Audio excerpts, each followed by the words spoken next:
Hi! So today is the day for the end of our story of the Fantastic Mr. Fox. We are up to our last couple of chapters. And hopefully you remember from last time we read, we left our foxes and the badger and the rat in the cellar with the cider, and they just heard somebody start to come down the stairs. So let's go ahead and pick up there and see what happens at the end of our adventure. Chapter 16, The Woman. "Quick," said Mr. Fox, "hide." He and Badger and the smallest fox jumped up onto a shelf and crouched behind a row of big cider jars. Peering around the jars, they saw a huge woman coming down into the cellar. At the foot of the steps, the woman paused, looking to right and left. Then she turned and headed straight for the place where Mr. Fox and Badger and the smallest fox were hiding. She stopped right in front of them. The only thing between her and them was a row of cider jars. She was so close, Mr. Fox could hear the sound of her breathing. Peeping through the crack between two bottles, he noticed that she carried a big rolling pin in one hand.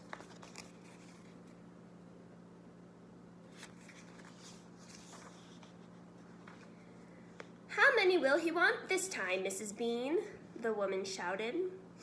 And from the top of the steps, the other voice called back, "Bring up 2 or 3 jars." "He drank 4 yesterday, Mrs. Bean." "Yes, but he won't want that many today because he's not going to be up there for more than a few hours longer. He says the fox is bound to make a run for it this morning. It can't possibly stay down that hole another day without food." The woman in the cellar reached out and lifted a jar of cider from the shelf. The jar she took was next but one to the jar behind which Mr. Fox was crouching. "I'll be glad when the rotten brute is killed and strung up on the front porch," she called out. "And by the way, Mrs. Bean, your husband promised I could have the tail as a souvenir." "The tail's been all shot to pieces," said the voice from upstairs. "Didn't you know that?" "You mean it's ruined?" "Of course it's ruined. They shot the tail but missed the fox." "Oh, heck," said the big woman. "I did so want that tail." "You can have the head instead, Mabel. You can get it stuffed and hang it on your bedroom wall. Hurry up now with that cider."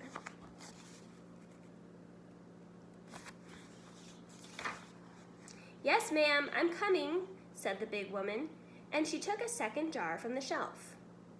"If she takes one more, she'll see us," thought Mr. Fox. He could feel the smallest fox's body pressed tightly against his own, quivering with excitement.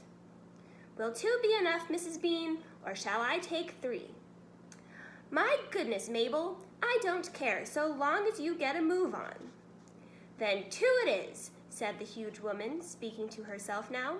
"He drinks too much anyway."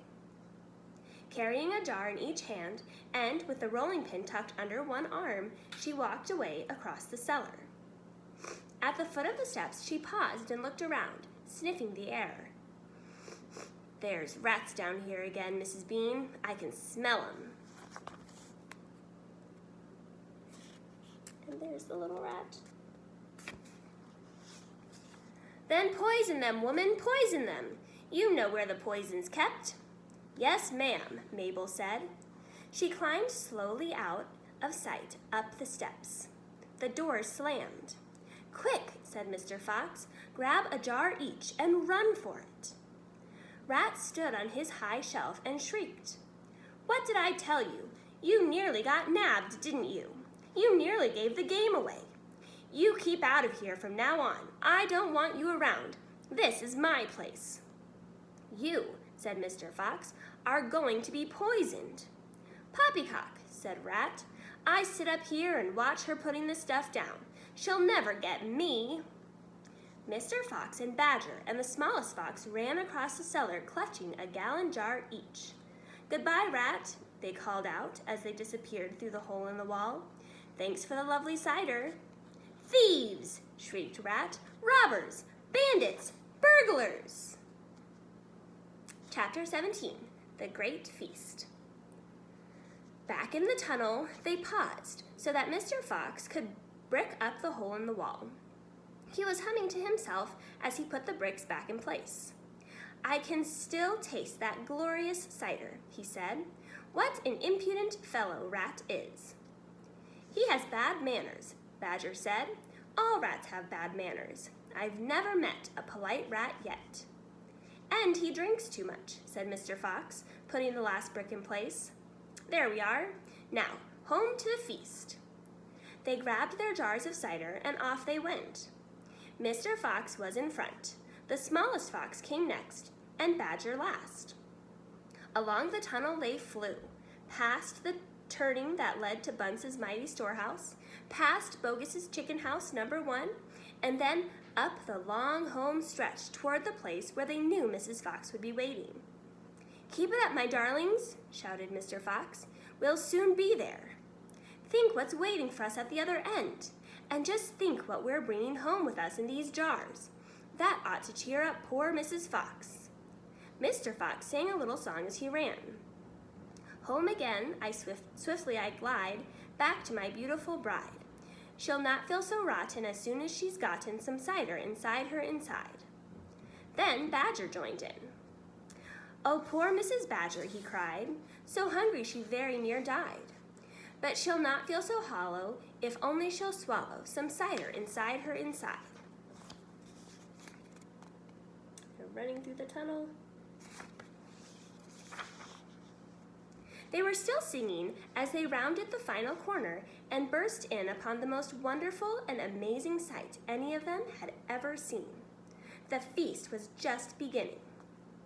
A large dining room had been hollowed out of the earth, and in the middle of it, seated around a huge table, were no less than 29 animals.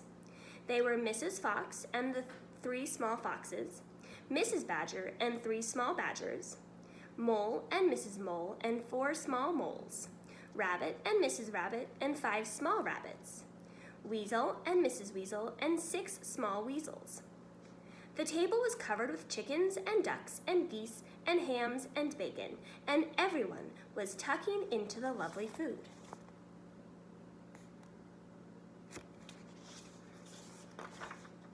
"My darling," cried Mrs. Fox, jumping up and hugging Mr. Fox. "We couldn't wait. Please forgive us." Then she hugged the smallest fox of all, and Mrs. Badger hugged Badger, and everyone hugged everyone else. Amid shouts of joy, the great jars of cider were placed upon the table, and Mr. Fox and Badger and the smallest fox sat down with the others. You must remember, no one had eaten a thing for several days. They were ravenous. So for a while, there was no conversation at all. There was only the sound of crunching and chewing as the animals attacked the succulent food. At last, Badger stood up. He raised his glass of cider and called out, "A toast! I want you all to stand and drink a toast to our dear friend who has saved our lives this day, Mr. Fox." "To Mr. Fox!" they all shouted, standing up and raising their glasses. "To Mr. Fox! Long may he live!"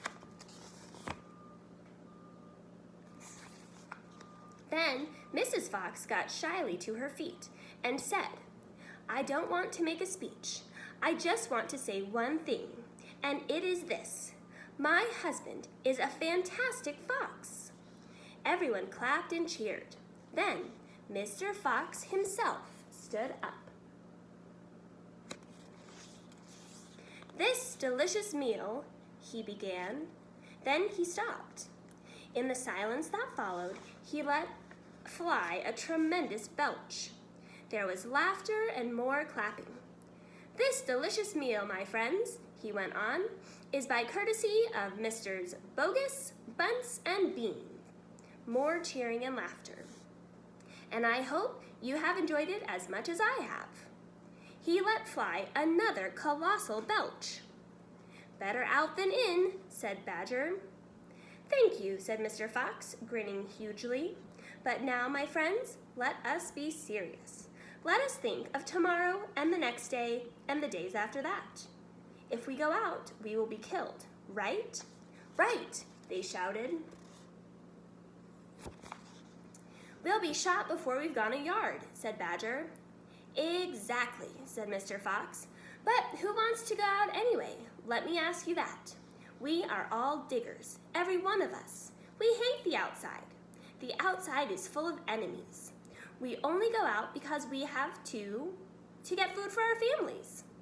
But now, my friends, we have an entirely new setup.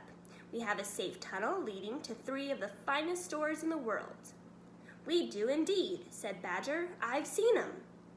And you know what this means, said Mr. Fox. It means that none of us need ever go out into the open again. There was a buzz of excitement around the table. I therefore invite you all, Mr. Fox went on, to stay here with me forever. Forever, they cried. My goodness, how marvelous! And Rabbit said to Mrs. Rabbit, My dear, just think, we're never going to be shot at again in our lives. We will make, said Mr. Fox, a little underground village with streets and houses on each side, separate houses for badgers and moles and rabbits and weasels and foxes. And every day I will go shopping for you all, and every day we will eat like kings. The cheering that followed this speech went on for many minutes.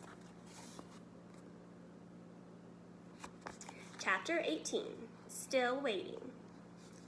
Outside the fox's hole, Bogus and Bunce and Bean sat beside their tents with their guns on their laps. It was beginning to rain. Water was trickling down the necks of the 3 men and into their shoes.